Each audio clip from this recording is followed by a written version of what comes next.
T minus 15 seconds. E minus 10, 9, 8, 7, 6, 5, 4, 3, 2, 1. Engines full power. And liftoff. Go Falcon, go IMAP, go SWIFO L1, and go Carruthers.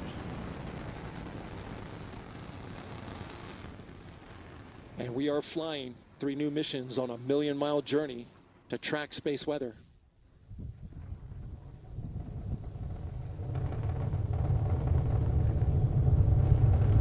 Good looking flight so far.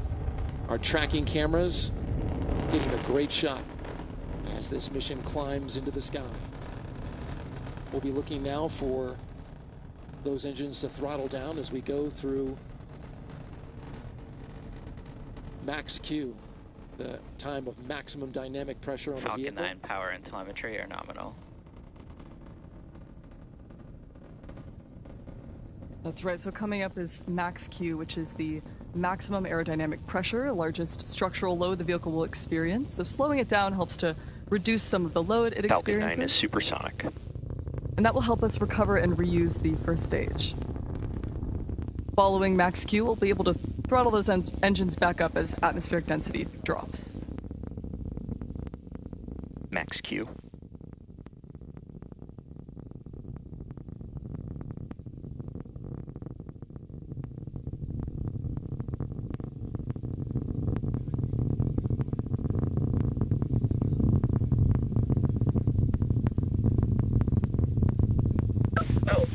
And back chill.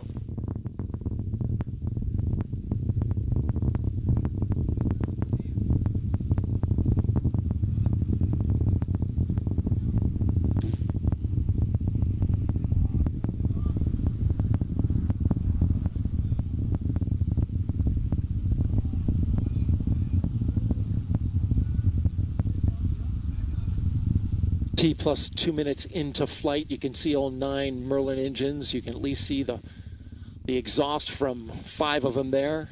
Beautiful shot looking back to the Earth. Got a couple quick call outs coming up.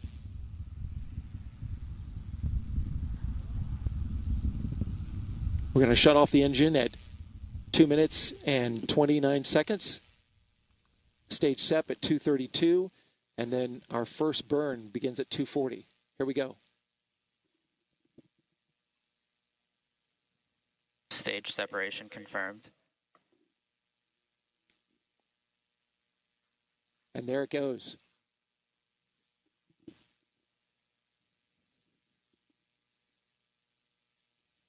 On the left side of your screen, you can see the first stage booster falling away now.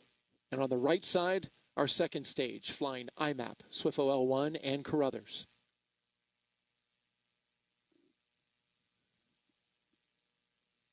This first burn is a key burn, Norman. Correct. This is where we're trying to make sure that we're getting our spacecraft here in their optimal orbit, just to start off with, before we do our transfer into their higher orbit. Fairing separation confirmed. There go the fairings, and now you can see all 3 spacecraft revealed. So now our 3 spacecraft, IMAP, SWIFO L1, and Carruthers, are now exposed to the space environment. So one other note on these fairings, these are new fairings. The SpaceX, of course, is going to attempt to retrieve these fairings once they fall back to Earth. On just read the instructions, that beautiful drone ship that's sitting there in the Atlantic. And we saw the fairings falling away. I think you can still see, well, that might be some debris, but we got a good shot of them falling. And in fact, as you mentioned, they'll be recovering those, and the booster will be landing on the drone ship.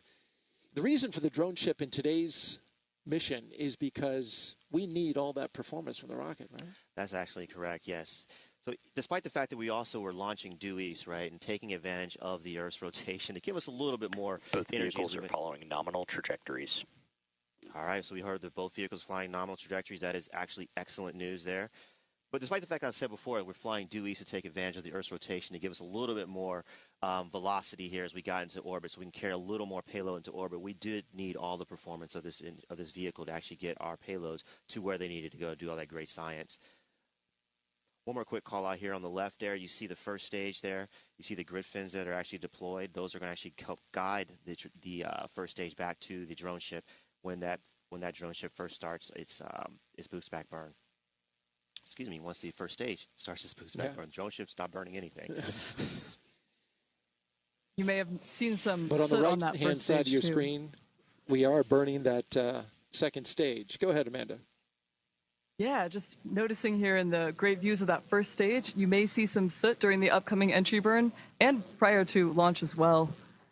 So during the entry burn, that will be the second of 3 total burns. Falcon 9 will be decelerating by reigniting 3 of these Merlin engines on the first stage, and that will cause the vehicle to fly through Merlin's exhaust gases, or the rocket's plume.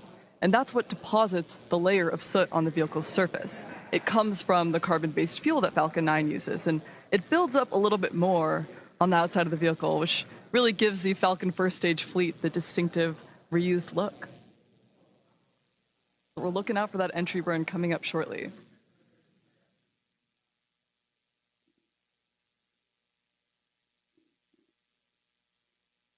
The recovery and reuse of the first stage is what allows us to refly the most expensive parts of the launch vehicle, and that drives down the cost of going to space. When costs are lower, both government and commercial customers can launch more missions, especially in the form of ride shares like today's, and that helps to accelerate research and development.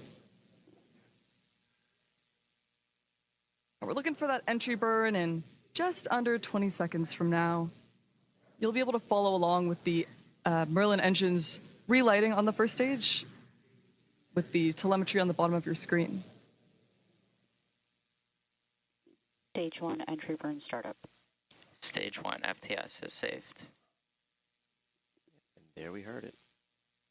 That's the first call. That's the call for the first stage entry burn startup. We're going to be looking for entry shutdown here in a few seconds and finally looking at landing burn shortly thereafter. So stay tuned.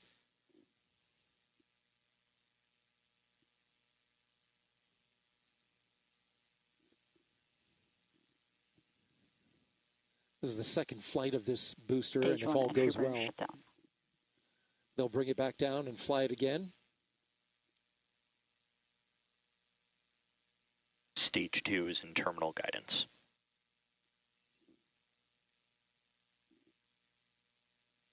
Just 30 more seconds on that stage 2 burn. And then we'll cut it off and coast for quite a while. Quite a while until we get to the right point in space to fire it again to put us in our final destination. Just about 50 minutes or so. Stage 2 FTS is saved.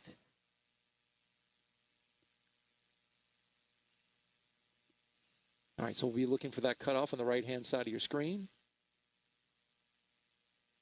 Stage 1 transonic. And back shutdown.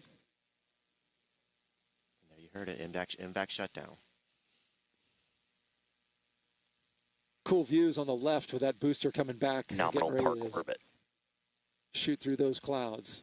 That's right, and we're rapidly approaching the landing It's also burn. got some trailing there. This landing burn scheduled to start in Stage just a 1 few landing burn. seconds. There it is, starting up.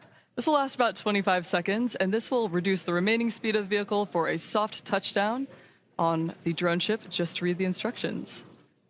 The booster is also equipped with 4 landing legs that will deploy for a vertical touchdown, so keep an eye out for that just prior to landing. Landing leg deploy.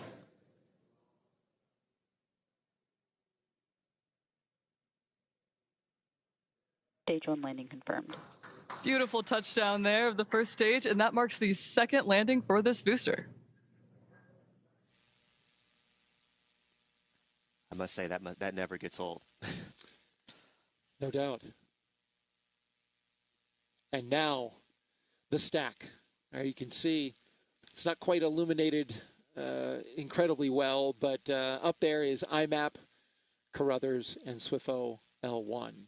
We will continue to monitor the progress during coast phase, but for now, let's send it back to the host desk with Megan and Kelly.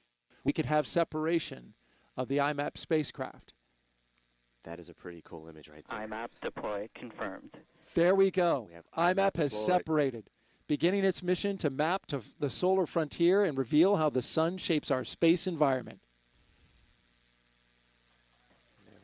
SWIFO L1 deploy confirmed. Beautiful separation and successful deployment of the SWIFO L1 payload. Spacecraft also being deployed. Carruthers, separation confirmed. Awesome. There we go. That is cool. Carruthers separating, beginning its mission to capture the faint ultraviolet glow of Earth's outer atmosphere.